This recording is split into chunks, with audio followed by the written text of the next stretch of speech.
மதுரையில் காதல் திருமணம் செய்த அரசு பெண் ஊழியர் தூக்கிட்டு தற்கொலை செய்த நிலையில் மரணத்தில் சந்தேகம் இருப்பதாக கூறி பெண்ணின் குடும்பத்தினர் மாவட்ட ஆட்சியர் அலுவலகத்தில் தர்ணா போராட்டம் நடத்தினர். இது தொடர்பான கூடுதல் விவரங்களோடு செய்தியாளர் பாலமுருகன் இணைப்பில் இருக்கிறார். பாலமுருகன், வணக்கம். என்ன நடந்தது? முழு விவரங்களை பதிவு செய்யலாம்.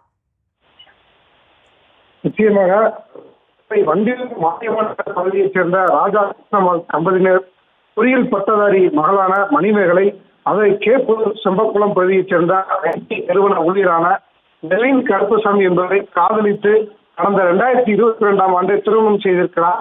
இவர்களுக்கு ஒரு வயதில் குழந்தை உள்ள நிலையில் மணிமேகலை தமிழ்நாடு வீட்டு வசதி வாரிய அலுவலகத்தில் உதவியாளராக பணிபுரிந்து வந்திருக்கிறார். இந்த நிலையில் வீட்டில் இருந்த மணிமேகலைக்கு உடல் சரியில்லை என குடும்பத்தினருக்கு கணவர் தகவல் தெரிவித்திருக்கிறார். இதனை அடுத்து மதுரை அரசு ராஜாஜி மருத்துவமனையில் மணிமேகலையின் குடும்பத்தினர் சென்று பார்த்தபோது மணிமேகலை தூக்கிட்டு தற்கொலை செய்து கொண்டதாக தகவல் தெரிவித்திருக்கிறார்கள்.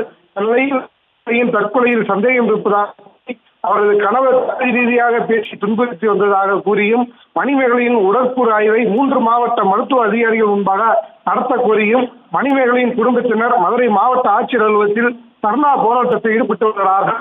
அடுத்து போராட்டத்திடம் காவல்துறையினர் பேசி நடத்தி வருகிறார்கள். இதற்கு குடும்பத்தினர்கள் நம்மிடம்